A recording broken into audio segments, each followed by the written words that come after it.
Hi, you're listening to Thai Girl for God's radio show. My name is Geraldine, or you can call me Jerry, and I'm the Thai Girl for God, and this is my radio show.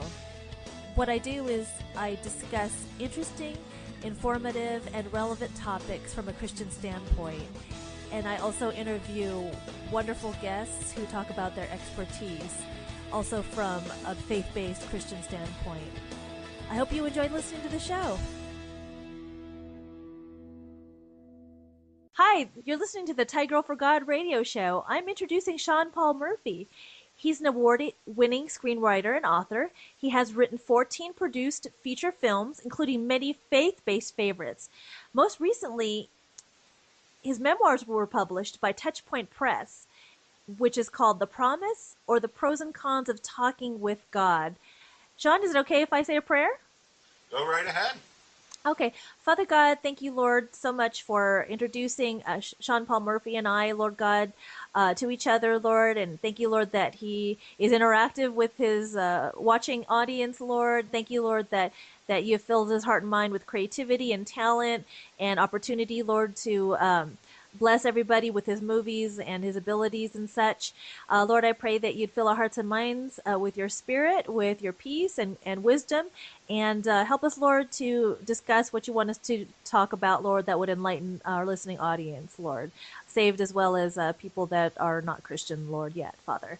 Thank you, Jesus, for everything, Lord. In Jesus' name, amen. Amen. All right, Sean, we'll get started. All right, Sean, could you please tell us how you got started with writing movies? Well, I've always had an interest in writing from childhood. I had a certain aptitude for it, and it always served me well. When I started in the advertising business, that's where my background is. I was in the mailroom, and I moved out of the mailroom because I wrote funny memos about the softball games. We were in a softball league, so writing has always served me well. I began to write screenplays. It's rather long time ago. But I was very fortunate that out of my first 3 screenplays, 2 of them earned Hollywood interest. One was picked up by a lawyer and got some nice rejections. Another one was also nearly made. Both of those 2 scripts had faith themes prior to, before there really was a faith-based genre. Back then, they were just viewed as like normal mainstream films, and the faith was very integral to the plot. So it isn't like there was like no prejudice against it at all. People just liked the stories, and there was no ever any talk of like, well, we got to get rid of the religious themes, because the religion was in part of the story. So it's interesting because now I don't believe you could send a faith script out to Hollywood and it'd be considered mainstream, because now there is this genre called faith films. So it's almost like it's a ghetto. It's sort of like, they're like, they put a film that has, any mention of God or religious, spiritual themes automatically in this bucket, as if it would not go to a mainstream audience. But eventually I wrote a screenplay called The Long Drive that got me some real attention. I got a very good agent named Stu Robinson with Robinson, Weintraub, and Gross. And he, during my tenure with Stu, I never got a screenplay sold, but I've got all these great letters from people like Barry Levinson and Richard Zanuck and on praising my screenwriting, my dialogue, this or that. And I came close, a couple of times, but never quite got it made. And my agent sadly died, and then I was at a quandary: do I continue to try to go along the Hollywood route, just get another agent, or I had a director friend who was directing a number of TV shows at the time, like The Practice and Homicide, Life on the Street, and shows like that. And he wanted to write a movie with me, and we wrote a movie together, and we produced it. It was called, the director was Lee Bonner. It was also produced by another friend of ours, David Butler, and the film was called 21 Eyes, and it starred Rebecca Mader, who this was her first movie, but she later became one of the stars of the TV show Lost. Wow. and I think she's on the current series Once Upon a Time. And it also had Fisher Stevens, who would later win an Oscar as a producer of the documentary about the dolphin killing. I forgot what it was called, The Cove. So we were very Wow. lucky. In fact, pretty much everybody who was involved with this film went on to do bigger and better things. So we were very lucky in our casting. And this film was in a ton of film festivals. It was the film called 21 Eyes, and it was, it was in a ton of film festivals. Got a lot of good reviews. I wish I could say it sold 12 million copies, but it didn't.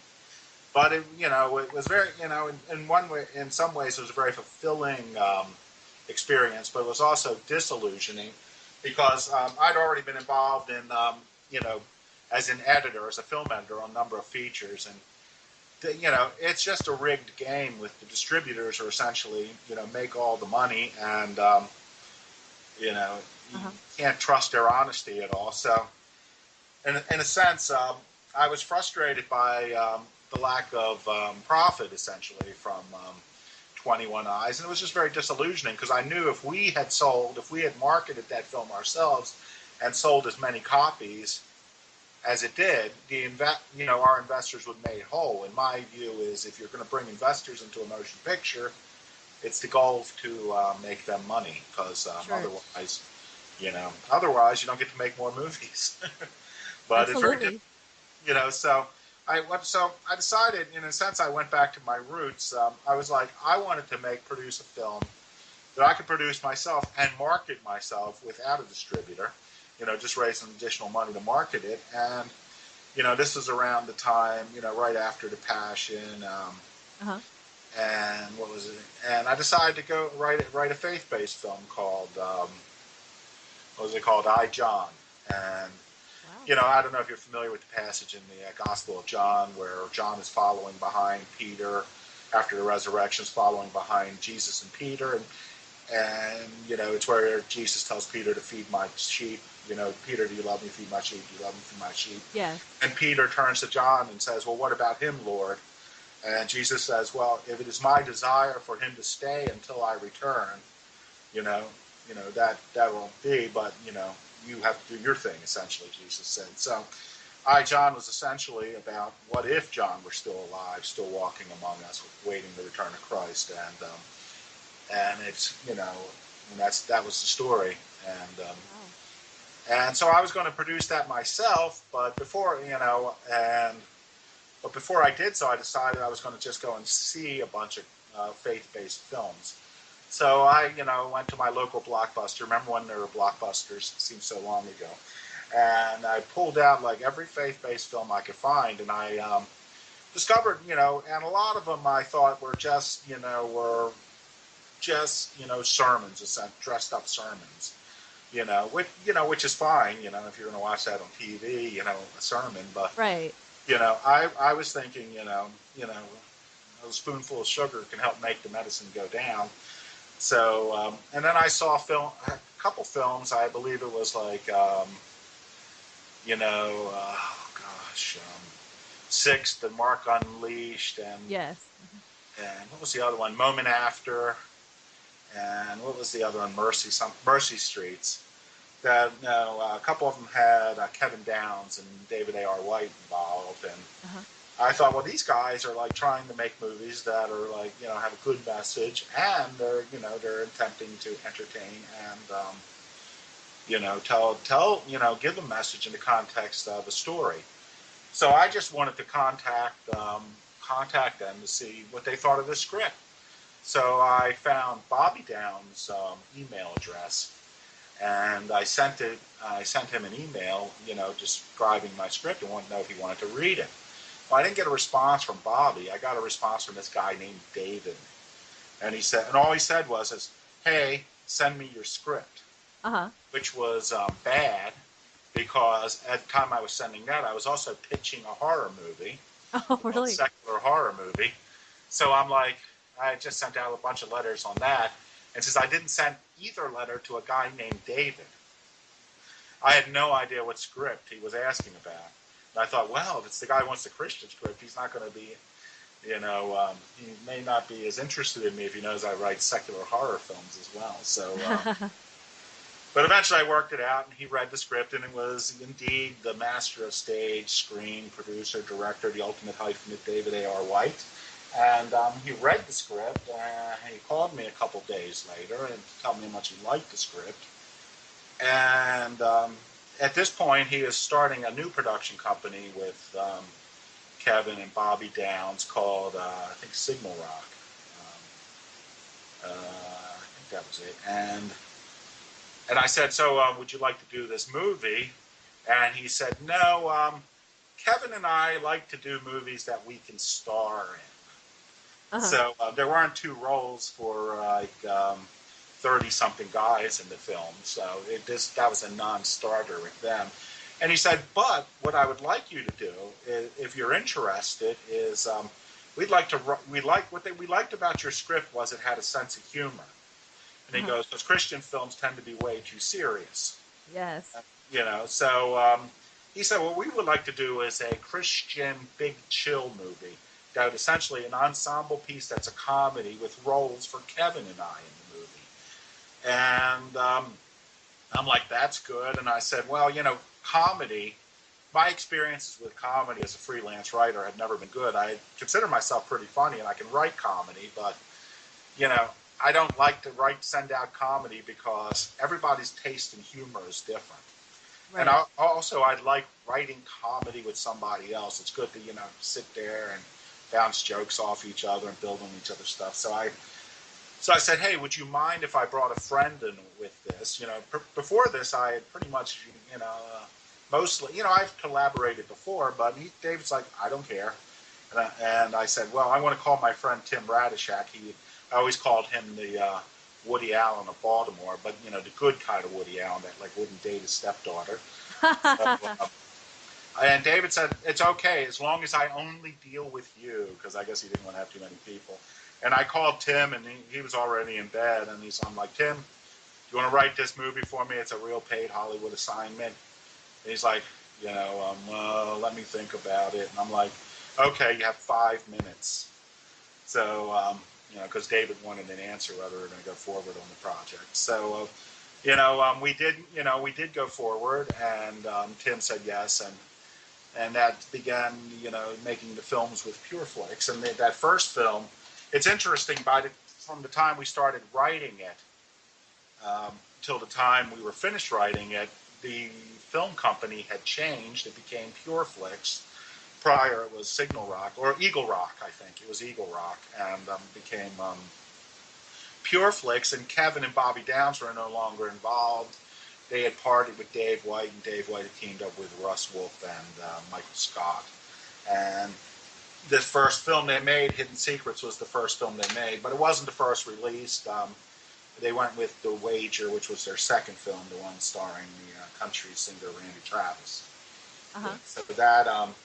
So that began the career. After that film was, apparently very successful, and I really enjoyed it, making that movie. I thought it was great. I had a great time on it, and, it was great going out and meeting everybody. And I think it mostly works. Even now, I thought it had a very, Kerry Scott directed it. Thought it had a very good look, and most of the performances were very good. The problem with so many Christian films is that, they have some wonky performances in it, and they suffer from a low budget. But this was sort of like just a few locations, mainly in one house, and we were blessed to have a number of very good actors and actresses in the film, some of which, I'm still in contact with and all, and hope to work with again. And after that, we decided, David invited us out, so I'm sort of giving you the whole movie history here.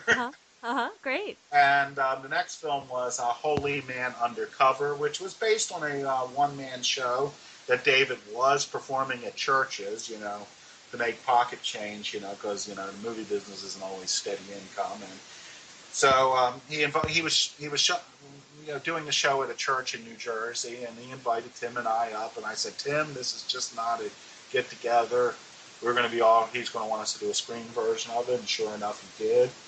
And we changed it considerably from the show. The show was actually very I wouldn't say racy, but it was very provocative for a church show. I mean, there was a Right. vast amount of drug humor in it. And it was very kind of loosely based on Dave's life. You know, Dave was not Amish, but he was a Mennonite, was Yes. not exposed to television, went to Moody, decided to go to Hollywood, and got very lucky early on. And Yes. got on the show with Burt Reynolds, Evening Shade, and he was a featured actor and in with weekly performance and all. And so he was very lucky. And then he sort of had his wilderness time after that show before he found his niche making Christian films. You know, that was his wilderness period. So we did the film Holy Man Undercover, which Tim and I wrote up, and I was initially very happy with the film, and so was Tim. We were very happy with the comedy. You know, it was very funny. Uh-huh. Unfortunately, I would not say that the film as it exists now is funny at all, hardly. Right. You know, and I'll say that because essentially Christians don't have a sense of humor. I mean, Christians do, but the gatekeepers, the people, to make a successful film, essentially, you have to get certain ministries. You know, if certain ministries are against you or will not approve your film, like the Dove Foundation, you're essentially gone. You know, you won't get in the Christian bookstores. I mean, if you're making a low-budget independent Christian film, which is exactly what we were doing, you need the approval, the help of ministries in order for it to be successful. And people just did not like this film. They did not like the sense of humor. I thought, I tell you, I mean, Uh-huh. I had always had a very steady income as an editor and all, so making these films was not really a matter of making money for me, but I did want our investors to be made whole, and if we could make money, that's fine. I mean, to me, the movies were, it's we'll get to later what Christian films are about, but to me, there has to be a ministry aspect if it's really a Christian film. I remember reading an article very early in my career by Rich Cristiano in which he said, I don't make, films to entertain Christians. He makes evangelical films to bring people to the Lord. And Uh-huh. initially I resented that. I thought, well, why aren't Christians entitled to entertainment? That reflects their values. But, I think I've come more to his point of view the longer I've been. But I think the attitude towards humor in Christianity in Christian films is summed up by someone not referring to this film in particular, but a major, radio minister who said, I remember him saying around the time we were having trouble with this movie, goes, I have a great sense of humor, but I refuse to laugh at anything that Christ had to die for. Oh my gosh. You know what? That leaves you very little room for any humor because all humor is somehow relates to sin or weakness or, Right. or cruelty. There's always a bit of cruelty in humor. It's unavoidable. So what happened with Holy Man Undercover was, it kept getting edited and edited and edited. If any gatekeeper didn't like something in it, it was gone. Uh-huh. So the initial edit of the film, but the stupid thing is that this is a film I thought actually had good ministry value in the beginning because it's really a film that we designed and we aimed at youth. It was about peer pressure. This is about a naive guy, a Christian guy who finds himself in the world and it's a choice to sacrifice his values or stay true to his values. And I thought that was a great film about peer pressure, but it never got to where it needed to be, and it's a pity. So I guess, this is one of the ones I didn't, I don't like the final film as it stands now. There are moments of it that still work very well. But Uh-huh. Once Upon a Time, it was a very nice film. And if I can continue on along, the next one we really recovered on, Sarah's Choice. I had long, even in my strictly secular days, a desire to write a film about on the subject of abortion. And Uh-huh. we had the opportunity with Rebecca St. James in the lead, and I was very happy with this film. And Tim was very happy. And I do remember the night it premiered, I was told by some people there that it was at a film festival in Boston, And a girl brought her friend who was going to have an abortion the next day, and she did not have the abortion, after seeing this film. So, Uh-huh. this film Wow. a tremendous positive change in someone's life. So That's awesome. that is awesome. There's probably someone walking around, but this is I'll tell you about Sarah's Choice. Is it's funny. Like the investors, this was Holy Man Undercover, Sarah's Choice, Blink of an Eye were films I helped find the investors for, and the investor was like, what he really liked about it was that it was a film. It wasn't a hateful movie. Right. I don't think you're going to find a lot of hate if there's, if you see hate in some movie that I've written, some faith movie, it's probably something someone else added later, a producer, an actor, or somebody, the Uh-huh. director, because I'm generally not big on the hate aspect of Christianity, Sure. and I thought we thread the needle well, and this has led, I was at a number of public screenings of the film Sarah's Choice, and so many women came up to me afterwards and told these harrowing stories about Wow. the abortions they had had and the emotional effect it had on them, and how it had haunted them for years, and how they finally came to terms and peace with it. Wow. And people I know as well, and a lot of what was in the film are stuff that people had told me about previously about their experiences, and the same was true with Tim, who wrote most of these films. I think the next one was The Encounter, Uh-huh. and now in some ways the movies were going down because they were going down in budget. At this point, Holy Man was the highest budget. I mean, Hidden Secrets was the highest budget. Holy Man was around the same value. Sarah's Choice was a smaller budget, and The Encounter was the smallest budget yet. We were told it was going to be $60,000, and we could only use so many actors and have like so few locations, and we were given a treatment for that film, and which we kind of threw out. We didn't, like it, and I will admit had some hesitation for two reasons about getting onto this project. One, I had not read The Shack or The Perfect Stranger.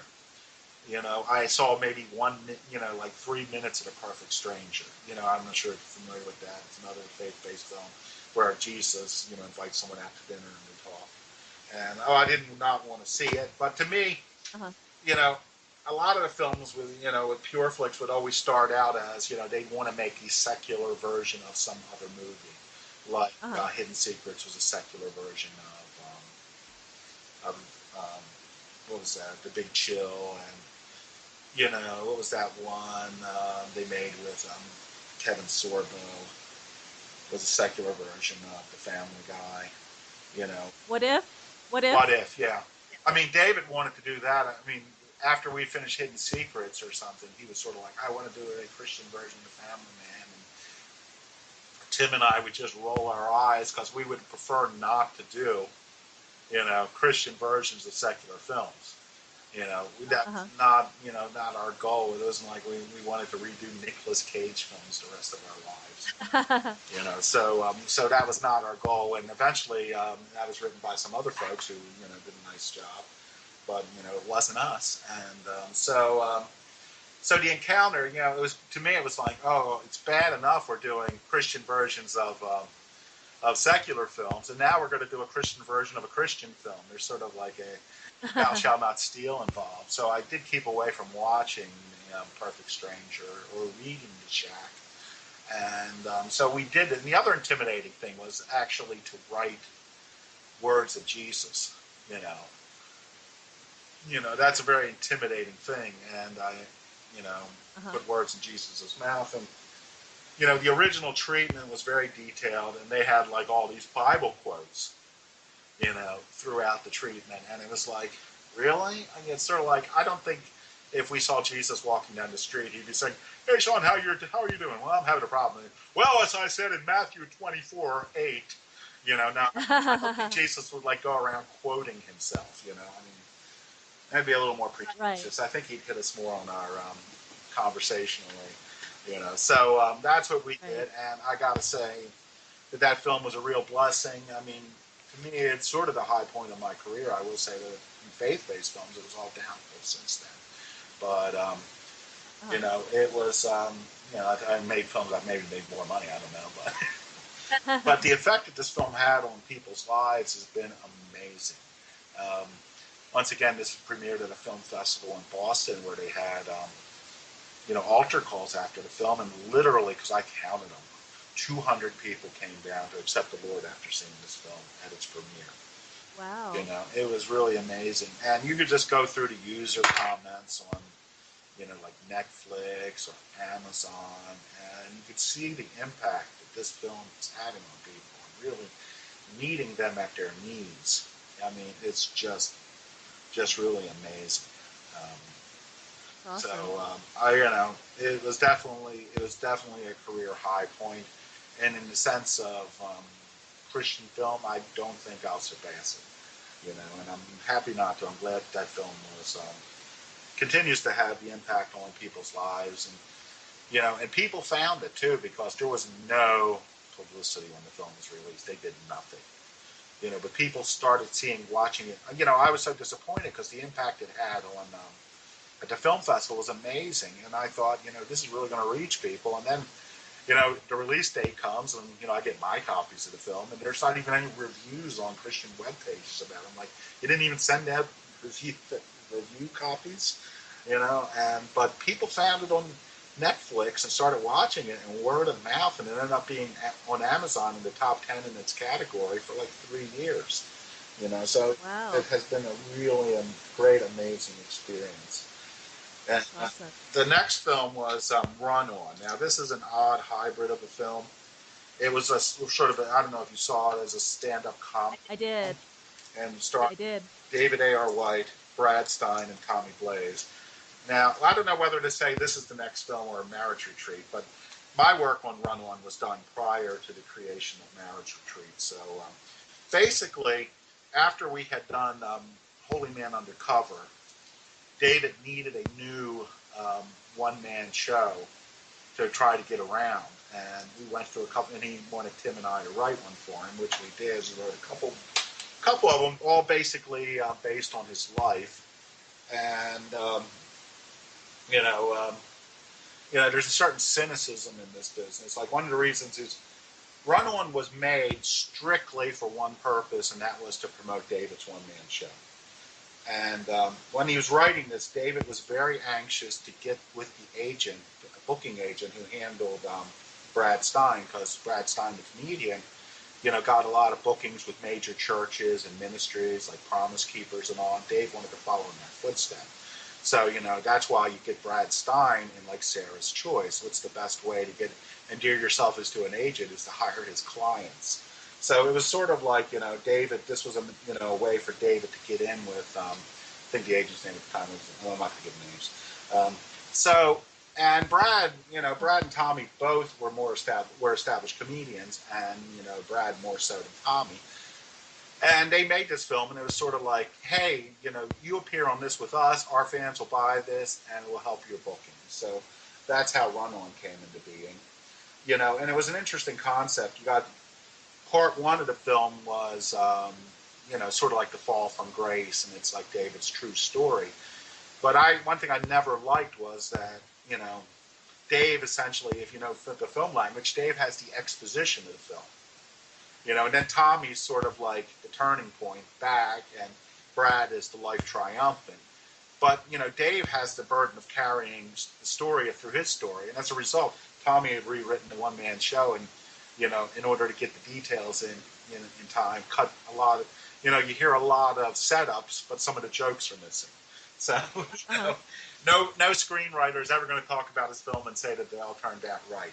That was my complaint with this, was that there. But, it was a film designed to serve a purpose, to get Dave White bookings, and that's what that one was about. Now, around the same time, Marriage Retreat, and I think the initial thought was that on Marriage Retreat, now this film was a crazy film. See, I'm telling you. I saw that too. Yeah. Okay, well, the funny thing about this film is I was thinking that what they were thinking is, or at least some of them, was that the three of them would do the one-man show film, And then the three of them would play husbands in Marriage Retreat. Now, Dave ended up playing a husband, and Tommy ended up a husband, but Brad was not in this film. So that concept, but did not play out. Now, I will always feel sorry for the director of Marriage Retreat, because here was the situation. First let me tell you how this film started. I remember I was coming home from worship practice. I play guitar in the worship band and get a call from Dave White. He had just left the movie Couples Retreat. Couples Retreat, the Vince Vaughn film. And he's like, Sean, we got to do a Christian version of this. So I was literally in the car, and I was driving by a theater. So my wife and I, went. I called Tim, and I said, he wants us to do this. And Tim goes to bed early because he gets up earlier. He's like, oh, we'll talk about this later. And I went and saw the movie. And really? We're going to do a Christian version of this? and Dave wanted it almost exactly like the film. I don't know why we even did this, frankly, Tim and I, because we turned down doing the one that became What If. But for some reason, sure. Dave White can be very enthusiastic, and he can certainly carry you along. But for some reason, we said, okay, we'll do Marriage Retreat, and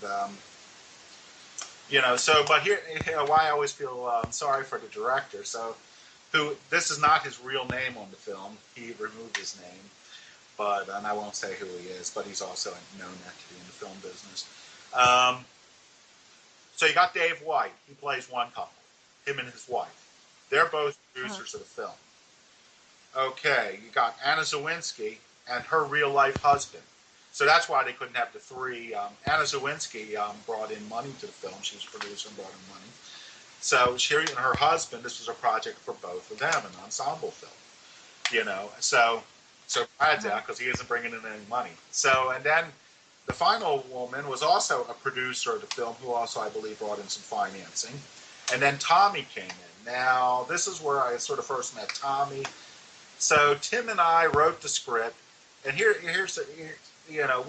David told us he wanted a farce. And a farce is, a film that goes for comedy more than reality. And, it was, so we wrote a farce, and, well, as we were writing, Dave, Pure Flix was very burned by the Holy Man thing, and as much as Dave would like to do comedy, they just, the other partners and all just feel that comedy wouldn't sell, so they were kind of getting cold feet even in the writing of the initial first draft of the film, so, Tim wanted to stay on the far side, and I was like, I'm talking to Dave, and he's sort of like going more towards a little drama and the thing. Well, we send in the first draft, and David sends us these notes, and it's almost immediately he wants Tommy Blaze to rewrite it, and we're like, why? And he's like, well, we want to go more dramatic route, and Tim and I are like, well, you're going to hire a comedian to rewrite this script to be more of a drama. It's like, I think Tim was angrier than me. I was ready to move on. And we certainly had other work. We were already working on Brother White at the time and like two other things. So, but Tim, I shouldn't tell his story, but as you'll see, he doesn't show up in the next film. He got kind of upset. He was not happy about necessarily the rewrite. And as it was going on, Tommy and Dave were bonding on the shoot, and Brother White had already been in the works as a series. And I'm not going to get into all of the crazy business stuff involved in it. But David called and said he wanted Tommy to be on the series as one of the writers, and it's sort of like, well, writer, but not, if he was in on the pilot, he'd be a creator, and it was a sort of complex thing. At this point, Tim essentially said, I'm out of here, my longtime partner on these many films, and he left working for Pure Flix for quite a while, for a while after that, And, but, we continued on, and, when Brother White, working also with Matt Richards as a writer. Now, he had been the producer of Holy Man, and he's a very funny guy, and he came in on this, and I like Tommy Blaze. I really do like him. I enjoy his. He's a good guy, and Uh-huh. and any weirdness was more about the business than personalities. So, but back to Marriage Retreat. Is like I feel sorry for the director because essentially all the actors he's working with um, are his boss. So because they're all producers, Uh-huh. of the film, except. So it's very difficult for a place for a director to be, and I heard all sorts of Uh-huh. horrible things during. I edited the film as well as wrote, co-wrote it, and well, during the reports, I was getting all these reports from the mountain. I did not go to the shoot. That it was a disaster. Oh, this is horrible. It's horrible. It's horrible. It's horrible. It's horrible. And when I finally got the footage, because I was going to end it, I'm like, well, it's not so bad. And I think that may have been my best work as a film editor, was finding the right tone for the film. And there was a lot of politics in the film. During the edit. Because it was supposed to be more of an ensemble film, and it became more about Dave and Andrea. There was a lot of politics in the film. Uh-huh. I'm happier with the film. I don't know if Tim has even watched the film, but I was happier with the film in the end. So, am I getting into too much detail to you? No, you're just fine, Sean. I really appreciate your background story of each of these movies, and I've seen actually I'm on imdb.com, and I see the various movies that you've written, and I've seen The Encounter as well as The Encounter 2, which is my favorite one, which was set in Thailand. And I've seen Brother White, Sarah's Choice, Marriage Retreat. I think the first two Black Riders, or I'm The sorry, I'm not sure Revelation if I'm saying third it one, correctly. or Black. Yes, yes, the one and two, right? Um, and let's see, have I seen anything else? Let's see. I've seen. Let's see here. I've seen Marriage Retreat. I was impressed with that. I've Did seen you see Run Hidden On. Secrets? I did not. I'd like to see I'll that. take I've a seen look at Holy that. Men I don't Undercover. think we'd ever make that film again. It was like a little too. It had dealt with like homosexuality, abortion, all the red button issues. Now Uh it huh. would be a different film now because the culture war has so heated up. I think it's hard to show Right. these things in a sense of with grace in them. Now because people want to fight. Back then, I think there was more of an evangelical feel and reaching out. Now it's sort of like going rah rah to get our troops fired up to battle the world rather than to reach out to the world in love. So Right. Well, I'll definitely take a look at that. And I was really impressed with each one of the movies, and I really think you did a great job. And so thank you so much for giving me a you background want me on to all the continue movies. on to the next couple? I'm nearly at the end. What are the purpose of Christian films, or would you like to talk more about the other Well, no, movies, I or? just wanted to say that I'm glad you liked the encounter too. It was a really, really odd hybrid. There's parts. Yes, I liked There it were though. parts of the film that I absolutely loved. I think Bruce Marciano has done a great job as Jesus, and I think he's not Oh a yes, lot I of do times. too. And I like that it was. I like that it was set in Thailand. I don't know. I think I may have told one of the Me thing that too. I have Thai relatives. My uncle married a woman from Thailand and all. That's awesome. And I sadly did not get to go to the shoot. I, I, Oh, yeah, that's I too think that bad. the movie was really wrong-headed in having this make an action movie. But Oh yeah, really? because I'll tell you what Encounter Two was going to be was a Breakfast Club film. It's sort of everything's like another movie, and say that the Right, right. Encounter is like Key Largo, the old Humphrey Bogart film. But it was supposed to be Breakfast Club and deal with issues Oh that wow. dealt with the kids and all. I do like the act. What I do like, but Dave wanted, the Encounter up until God's Not Dead was the biggest hit for PureFlix, and Dave really wasn't in it, Right. and he wanted to be in the next Encounter movie, and he's the boss, and but he also wanted to be an action star. So the Uh film huh. had to be an action movie. So a lot of people who saw Right. Encounter 1 were disappointed with Encounter 2, you know.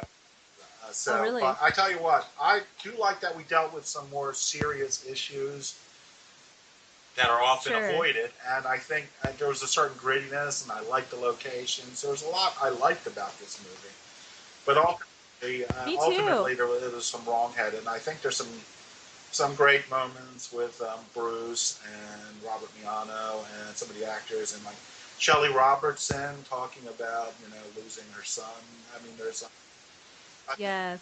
I That's tell you what, I heartbreaking. do believe, and I've told her this, every chance I get, I tell her, I really think that moment in the film was probably some of the most, the best acting and most heartbreaking scene in any movie I worked on. So I'm so glad we had her. I thought that was great. That is great. Well, Absolutely. so we'll move on. Well, Move Sean, on. okay. All right, great. Um, okay, so Sean, what would you say are the purpose what is the purpose of Christian um, films? what are Christian films? Nowadays we don't even call them Right. Christian films anymore. We call them faith-based films because the word Christian is awfully scary. But Right, not right. only that, I think I do believe they've become more entertainment now than before. Originally, I think the people who made Christian films were trying to make films that were evangelical, trying to reach people for the Lord, and they used the word Jesus quite a bit.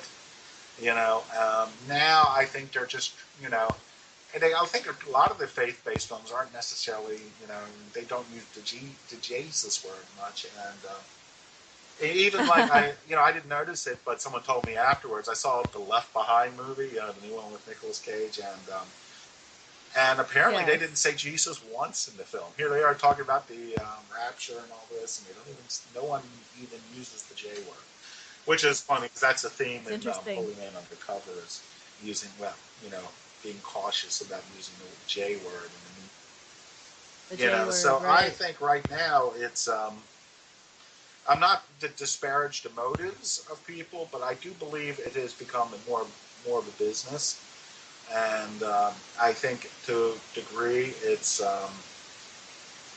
about reaching people have discovered that there's a large market and there's money to be made there, and I'm not against making money. You don't muzzle the ox as it treads out the grain, but I do believe.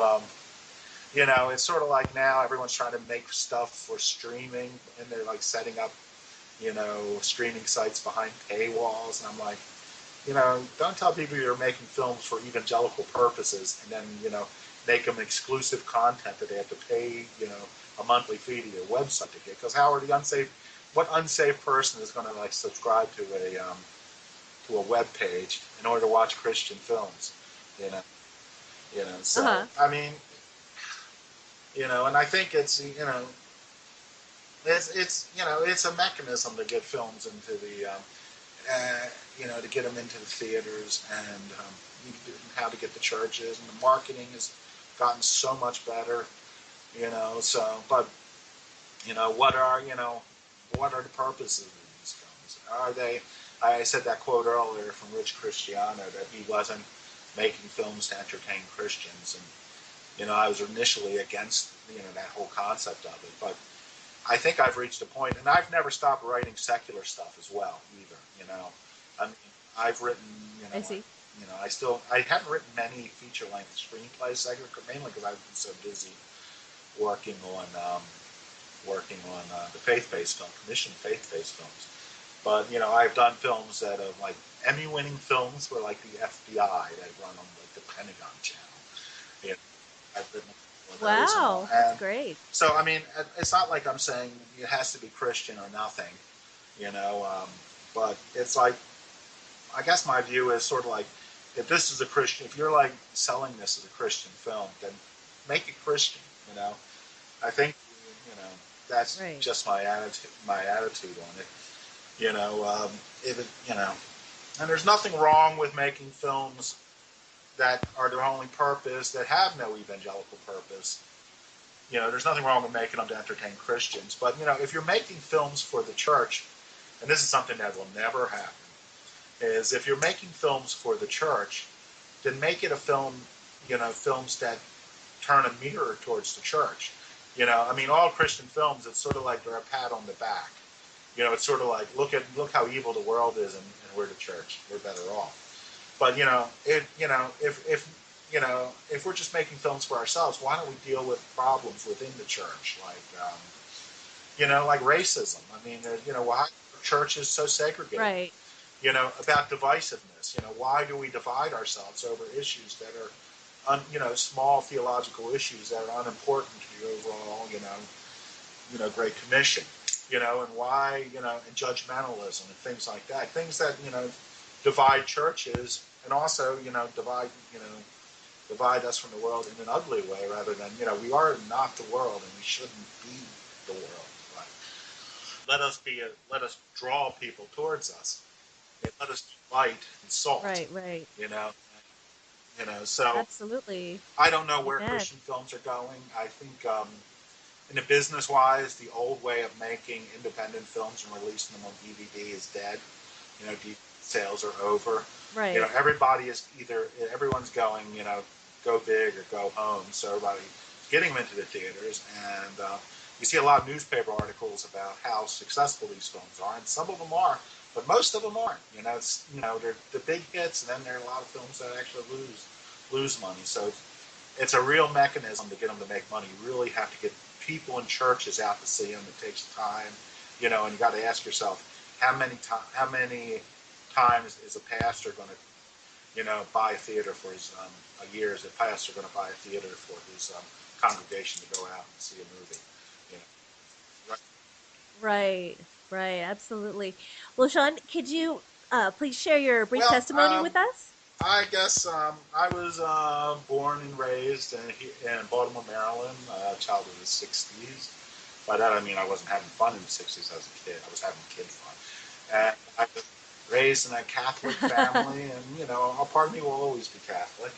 And I came, all of this is in my book, and everyone out there who's hearing this, please go buy my book, The Promise, or the Pros and Cons of Talking to God, because that is my testimony. Yes, I please wrote do. that book after I died on the operating table in 2011, August 10th, 2011.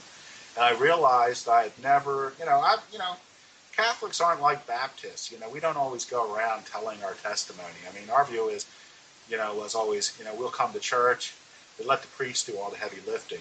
We just show up, and we kind of liked it that way.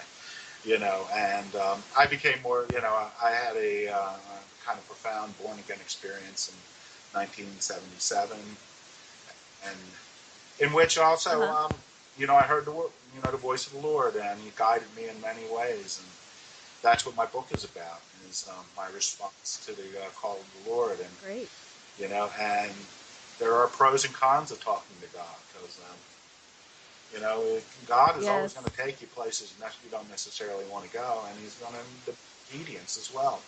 So True. it's if you're really going to get in there, if you're really going to get with it and get with God, it's a good, it's going to, you're going to have to make some sacrifices. And sometimes I did, and sometimes I didn't. And this book is about, doing it. But it's really, I like to call it a tale of first faith and first love, and how the two became almost fatally intertwined. And I would be remiss. My publisher would, beat me around the head and the shoulders if I didn't say people should go out and read it. But I will say that, my testimony as it is in the book, but it's also in the movies. There's a lot of me in the movies, particularly Hidden Secrets and The Encounter, and even Sarah's Choice, people I know, things I've been told. And I was always kind of talking about, the faith as I lived it and as I've experienced it. And, but, I never told it for real. I never, got a chance to find my own voice, and that's what the book allowed me to do it. It's my testimony. It's the story I wanted to tell before I die the next time. So I don't know. I didn't quite Right. answer your That's question, but awesome. in a sense, let No, me you look at did, my book. definitely. I just happen to have a copy of it here right near me. In case we were on video, then I would be able to show it to you. I But wish we for me to could. talk about it took me 181 pages to tell my testimony. So Wow, that's great. Thank you so yeah. much for sharing your testimony with us. And I'm definitely looking forward to reading your book. It's so awesome that you wrote your autobiography. I think everybody should to share with the world their Well, I think story, it's and yeah. how Well, I God think has that worked is in your it's life. funny that that should be like what's really on the bookshelves. Because we are supposed to be able to Sure. tell our stories, and I think you look at a Yeah. lot of these books, and I don't mean to put anything down, but I think what people really need is to see how other people dealt with I mean, there's a lot of really hard stuff in this book. Suicide, things like Sure. that, and death, and all the ugly Sure. things of life you're going to find in my book. And it's like, there's no point undergoing pain and sorrow unless you can use that to help other people. And I like, it's sort of like you want to, when you're going through something, you want to hear from other people. So I not only want people to read my book, I want Right. people, to tell their stories. I mean, it's important, to tell your story and get your story out there, and just tell your friends. Don't leave things untold, which is sort of like what I realized after my experience. This like, well, I had a lot of great things happen in my life, not all happy things, and it's why would I die and leave those stories untold? So so everyone should tell their story, and Absolutely. I'm sure you're going to be telling yours too. Because you're all on the internet, and probably should Right. your website. I bet you have a lot about yourself. Uh-huh. I do. I do. Thank you for saying that.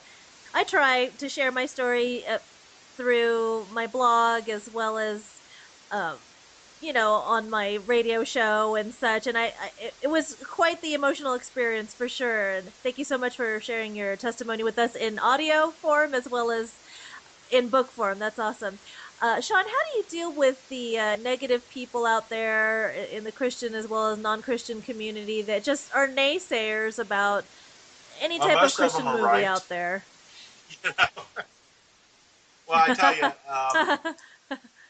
and even you go to like Movie Guide and things, and they just sent that. I just read a story about them that they put on their page about why Christian films are bad, and a lot of Christian films are bad, and a lot of my films, there's no film I made that I wouldn't want to change stuff on, secular or Christian. There's Sure. no film I wouldn't want to change things on, and I think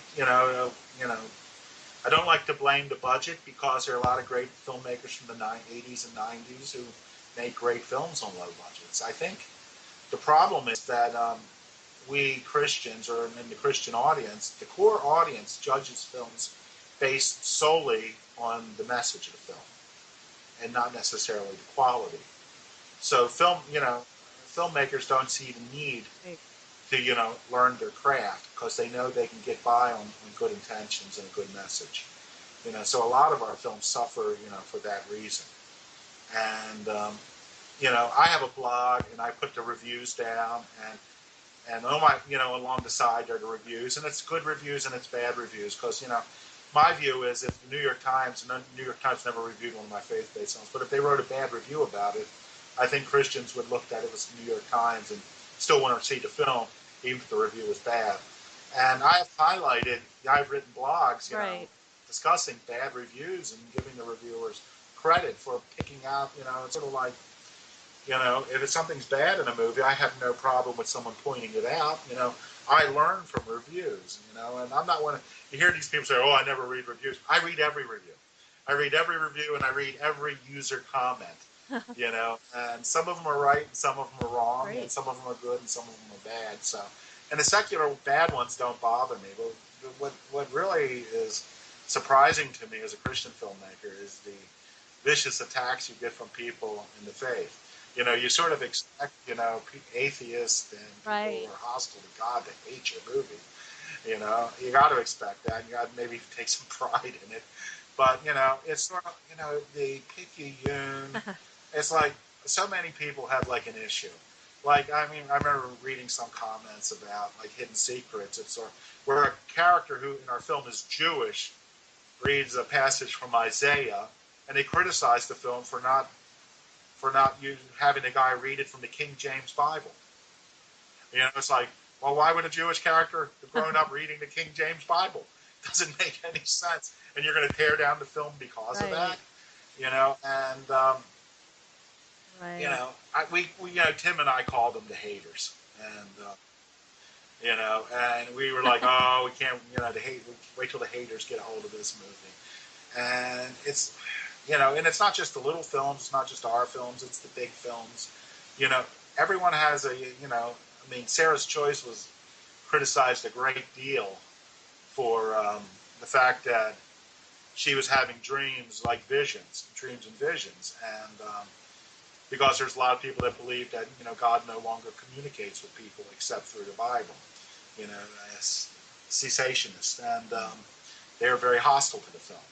You know, it's heretical, you know, and I'm sort of like, I don't know. I don't see it in the Bible where that happened. It certainly did not happen that way in my life, you know. So, you know, those people are very hostile, you know, they'll tear it down, you know.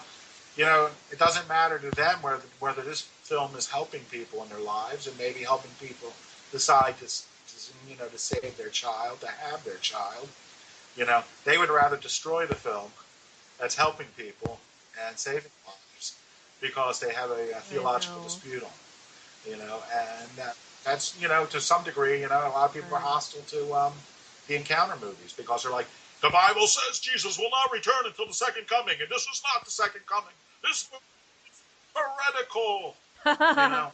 Oh, and I tell you, the one that that really killed me was all the criticism of Encounter 2, and which the movie you've seen, that seemed to indicate that Dave White's character's sister, who died of a drug overdose, was in heaven. People were really incensed. How dare I say that someone died of a drug overdose would end up in heaven? You know, that was just plain evil of me to say that, you know. Because she died in sin, she's in hell. You know, I'm sitting there thinking, what if I'm on the highway and there's a truck in front of me and I can't see ahead? So, you know, the truck's going 55, I'm going 55 mile speed limit, but I don't feel safe because I can't see in front. So I start to pass this car and I get to 57 miles an hour and I get in an accident and die. Well, I was in violation of the law, which is a sin, which would count as a sin for God. So does that mean because I died going 57 miles an hour, despite being saved, that I died in a state of sin and therefore I'm in hell because I drove 57 miles an hour? You know, I don't think it works that way. I think Christ died for all of our sins. You know? No, I don't think so. And I think Christians indulge in many bad behaviors, you know, and particularly those people who had, like, you know, habitual drug habits and alcohol, you know, and they come to the Lord, and some are cured miraculously, but most, it's an ongoing battle the rest of their lives.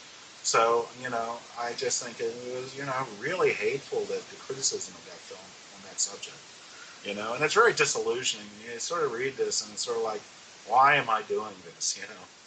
Why? And as long as, you know, as the films are continuing to have, you know, a good missional value, you know, it was worth doing. So. That's awesome. Well, thank you so much for sharing about that. Sean, what kind of advice would you give to somebody who is the beginning screenwriter who wants to do general screenwriting, as well as somebody who wants to do Christian screenwriting? Well, the good thing is, when I started screenwriting back, you know, when, you know, I used to do it sitting on the back of my dinosaur, but you know, time ago, and there were no books on the subject. There were only two books I was really aware of, and one was Sid Field's screenplay, I believe it was called. Yeah, and it's still one. And also Adventures in the Screen Trade by William Goldman, which wasn't very necessarily good for a beginning screenwriter, but it's a very helpful book once you actually are producing movies, because he has a lot of wisdom in there on filmmaking situations, you know, and how to handle things. But nowadays there's a lot of great books out there on the subject, but the main thing you got to do is write. You got to write all the time.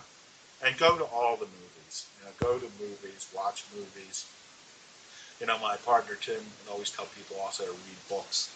You know, and that's great if you can, but I believe going to movies, because, you know, it's really about structure what it comes down to is structure and making compelling characters. If you people like your character, they'll go on the journey with them. And that's there's a certain magic in finding character, and being finding that character and making it real, and a person that people want to spend 90 minutes to 2 hours with. And I think that's the key. But really, you just got to Right. keep writing. And, it's funny.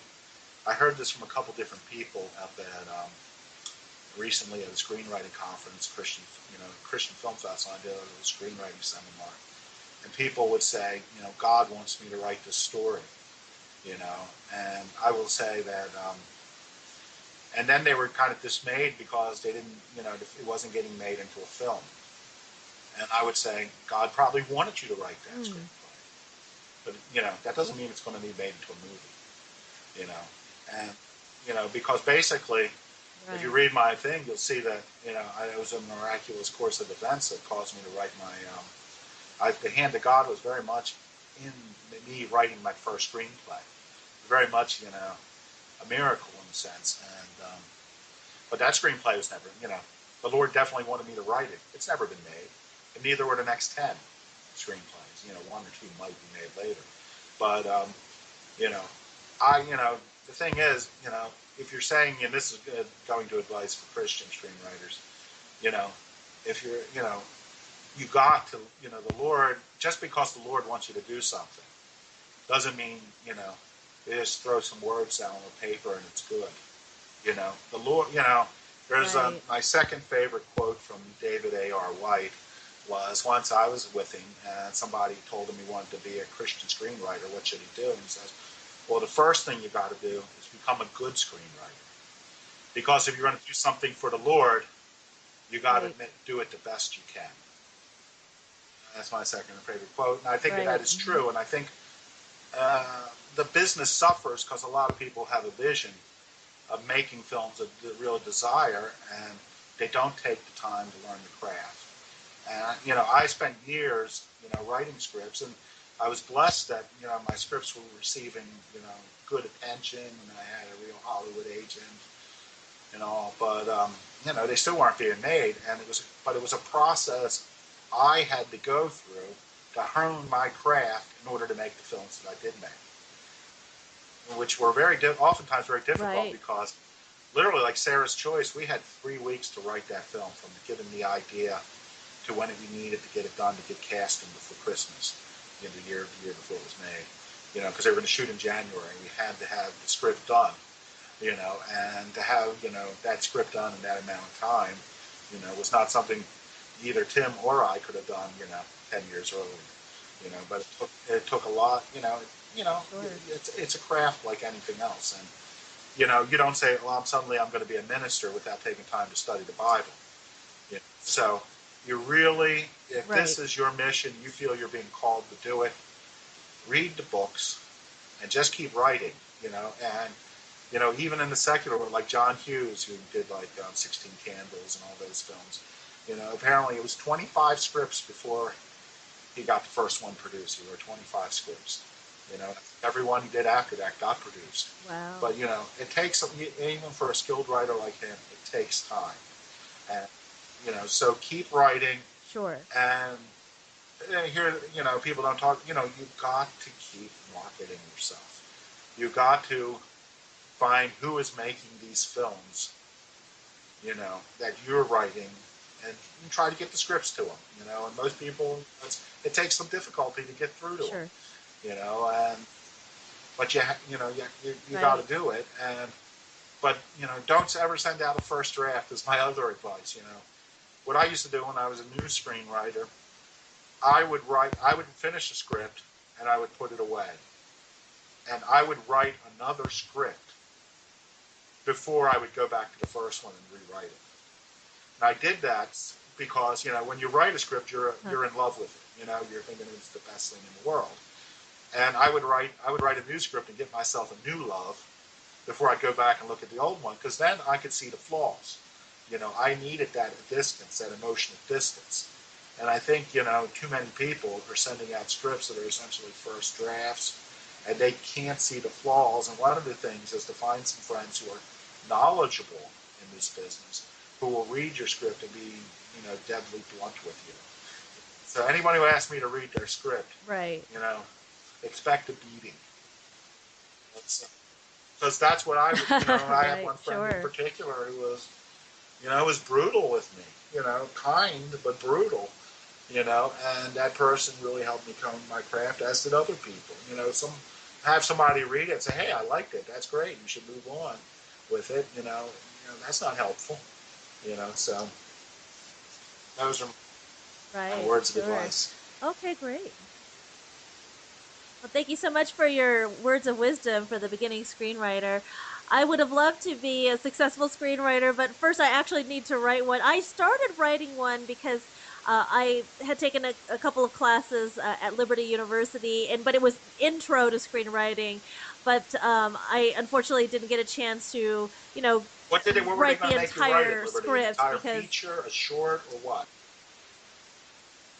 it was just the first like 5 or 10 pages of a script, and I wanted it to be kind of like Family Man, but reversed, where instead of it's Yeah, the Family good Man, it's twist. the That's the Family way. That's the Woman. way it works in And Hollywood. Something works, it ends with something different. right, exactly, and have it from a So, faith-based standpoint. what textbook Right. did they use, or what book did they use for your screenwriting class?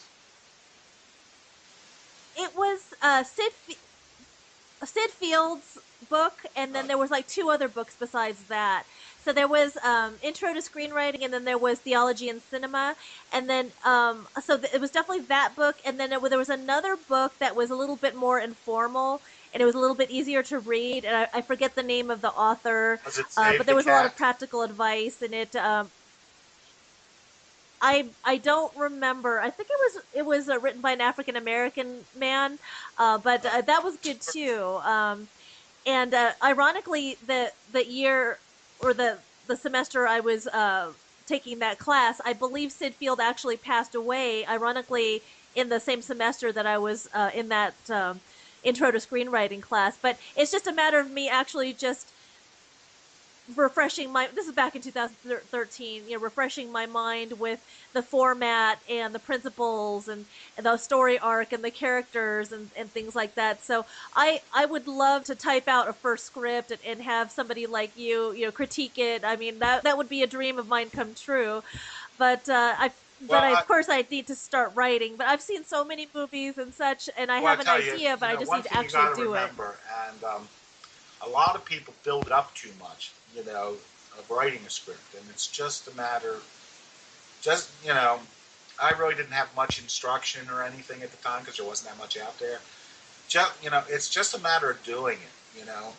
Because a lot of people, particularly Right. those who really love film and really view film as an art, look at the script. They feel they have to be an artist, and it's really they're just a storyteller, not just. I mean, you just tell the story, get through it, and after one or two, it's too, there's it's mystified, and one, just to me, Right. once I wrote that first one, it took me. I was probably 27 years old before and I'd gone to film school. I never took the screenwriting class because it was never available at the time I could take it. I took a lot of other classes. But when I finally wrote that first script, it was like a dam broke, and it was very easy. And, I'd always wanted to. I was much like you. I always wanted to. I would have loved to have done it.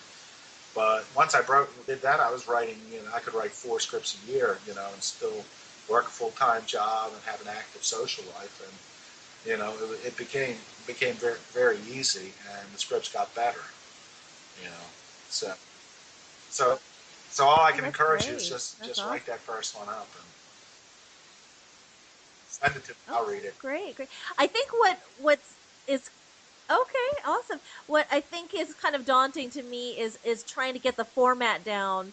I forget the name of the it's been a couple of years since I was in the class, but I forget how to do the format, and so but I think I might just at least put it into a Microsoft Yeah, document, even just if it's write it just in the any way that's story, the comfortable. And this is my outline. advice to people who are wanting to write scripts down at the film festival, because most of them wanted to do their live stories, and I talked to them about their stories, and they had some very harrowing stories, and I told them, look, just write it as a book, write it as prose first, and let it come out naturally, if you dare, because I don't always recommend Right. people to write their life story, because I think sometimes it can do them more damage than it can help them.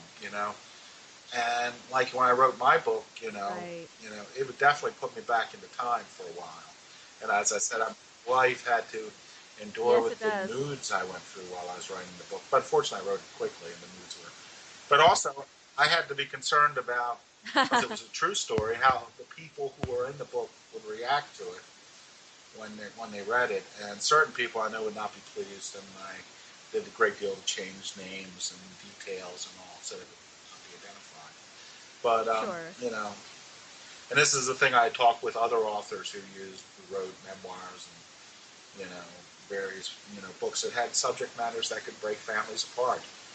So so if you're going to write Oh, something like sure. that, I'd say don't force it necessarily into a screenplay format. Make it as naturalistic as possible. Let it flow. And then if you have something worth telling and you want to do it as a screenplay later, that's great. And I recommend that to you too in this story you're working on. And the format's easier now because of all these programs. I use Final Draft. That's sort of like the one most people. Yes, But there's Final also, Draft. I That's think what they there's like recommended. Citrix or something that's like a free, I forgot what it's called, that's a free program that does the same thing as Final Draft. And I would recommend, those programs will force you into writing it like a screenplay. But, your idea of just putting it in a Word document, just write it up as a story and then just change it into a screenplay. Do what's most comfortable for you. And then, come to worry about the format later. But first tell the story. First give us characters. Right, absolutely. Excellent advice. And lastly, Sean, can you tell us what your opinion of the I think future I of think we dealt Christian with that movies? earlier. It's like, well, to me, and this is part, I was one of the 2012 winners of the Kairos Prize, which is put out by Movie Guide.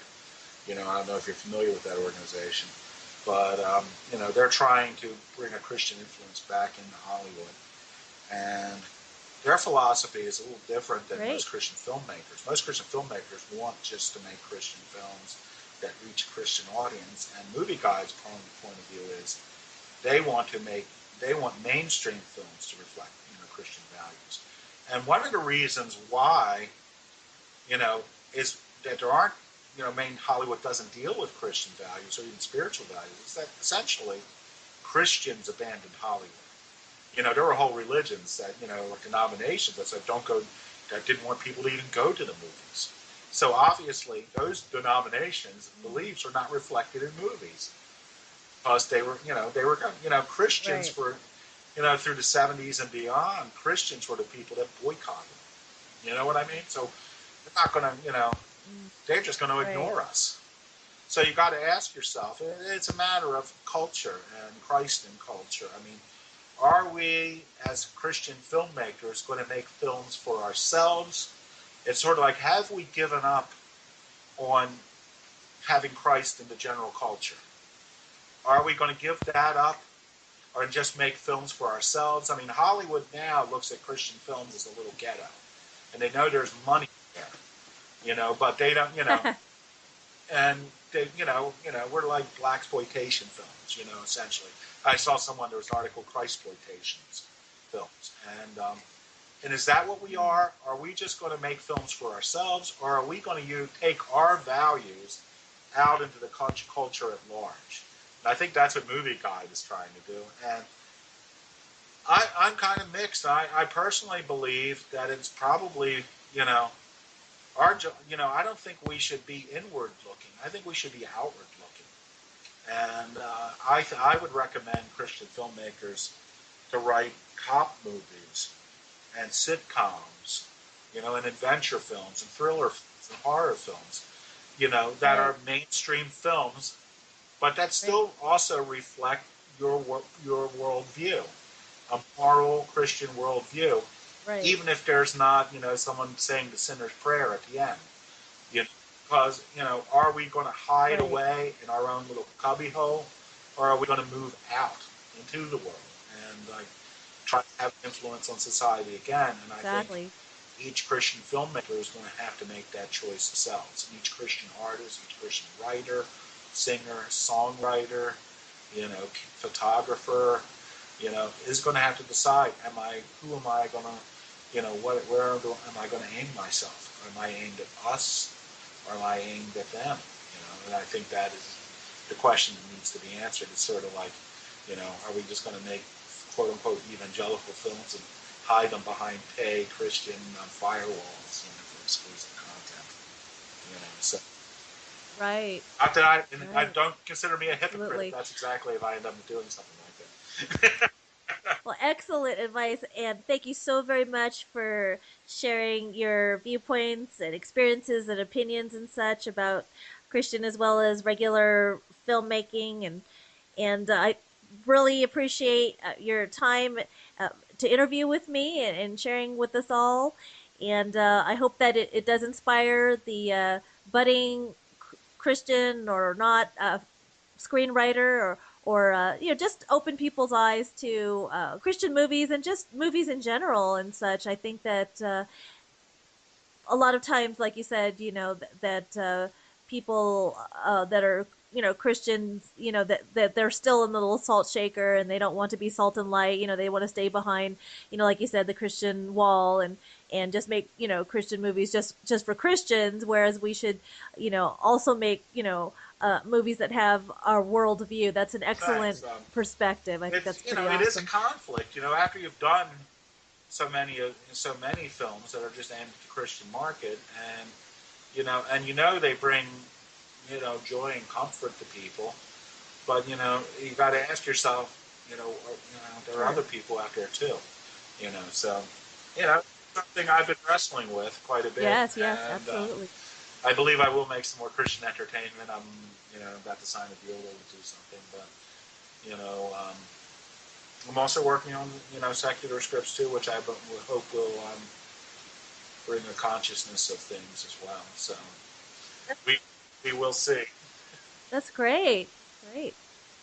Awesome. Well, we're definitely looking forward to your future projects and also reading your autobiography.